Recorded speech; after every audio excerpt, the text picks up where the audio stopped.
আসসালামু আলাইকুম। নতুন একটা রেসিপিতে সবাইকে স্বাগতম। আশা করি সবাই ভালো আছেন, আমিও ভালো আছি আলহামদুলিল্লাহ। লাউয়ের খুব মজার একটা রেসিপি তৈরি করে দেখাবো। ডিম দিয়ে লাউ আমি কীভাবে রান্না করি তার রেসিপিটা শেয়ার করবো আপনাদের সাথে। আশা করব একটা লাইক দিয়ে পুরো রেসিপিটা জুড়ে আমার সাথেই থাকবেন। এখানে আমি লাউ নিয়েছি এরকম সাইজের লাউটা। আমার লাউটা কিন্তু অনেক কচি হয়েছে। লাউটাকে আমি চামড়া ছিলে এরকম টুকরো করে কেটে নিয়েছি, ধুয়ে নিয়েছি। আমি এই যে এরকম করে কেটে নিয়েছি,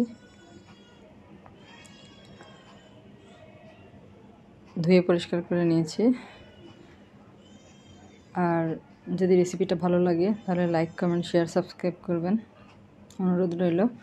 চুলায় একটা প্যান বসিয়ে দিয়েছি। চুলাটা এখন আমি ধরাইনি। এখানে আমি যে প্যানে রান্না করব ওই প্যানের মধ্যে 2 কাপ পরিমাণ পানি দিয়ে দিলাম। এরপরে দিয়ে দিলাম 1 চা চামচ পরিমাণ হলুদের গুঁড়া, বড় সাইজের একটা পেঁয়াজ কুচি, 1 চা চামচ পরিমাণ মরিচের গুঁড়া। লাউর মধ্যে কিন্তু বেশি ঝাল হলে ভালো লাগে না, একদম কম ঝালে মিষ্টি মিষ্টি লাউ রান্না কিন্তু সবাই অনেক বেশি পছন্দ করে।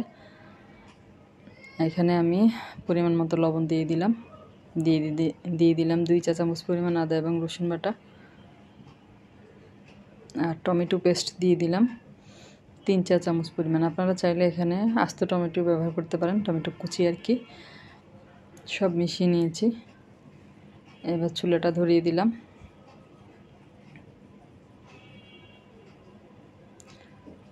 চুলাটা ধরিয়ে দিয়েছি। যখন পানিতে ঝোলটাতে আর কি বলক চলে আসবে তখন আমি আগে থেকে কেটে রাখা লাউগুলো দিয়ে দিব।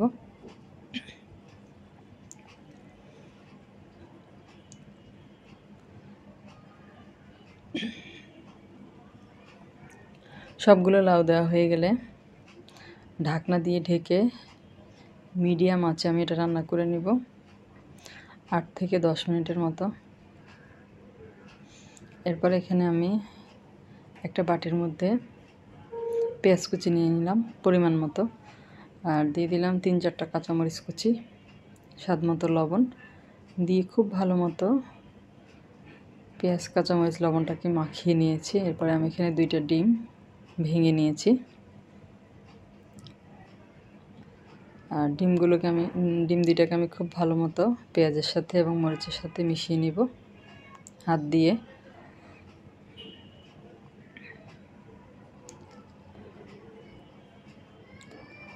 এরপরে চুলায় একটা প্যান বসিয়ে দিয়েছি। প্যানটা আমার গরম হয়ে গিয়েছে। এই পর্যায়ে প্যানের মধ্যে আমি পরিমাণ মতো সয়াবিন তেল দিয়ে দিব।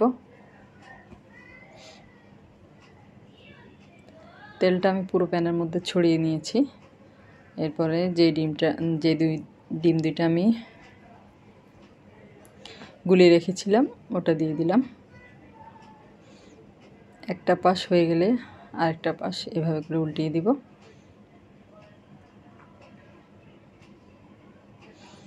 হয়ে এসেছে। এবার আমি ডিমটাকে টুকরো করে নিব।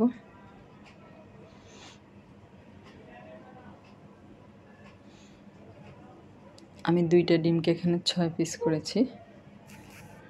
আর লাউটা কিন্তু রান্না আমার সিদ্ধ হয়ে গিয়েছে, হয়ে এসেছে।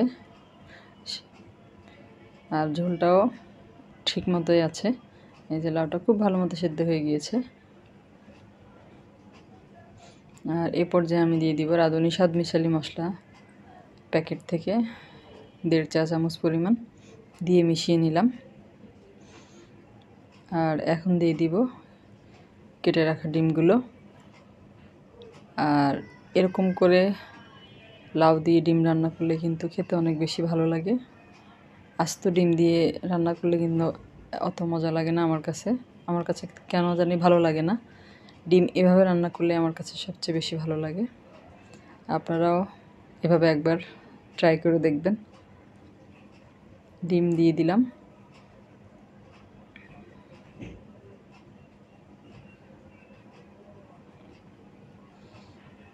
আর আমি কিন্তু এই রান্নায় এখনও কোনো তেল ব্যবহার করিনি।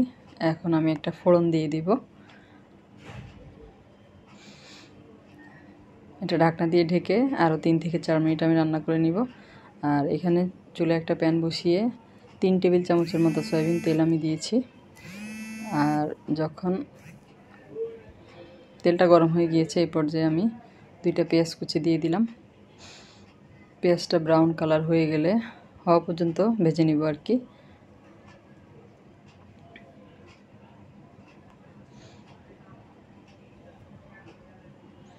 আর রেসিপিটা কেমন লাগলো কমেন্ট করে জানাবেন। এই যে উপরে কিছু কাঁচামরিচ কুচি দিয়ে দিলাম 4-5টা।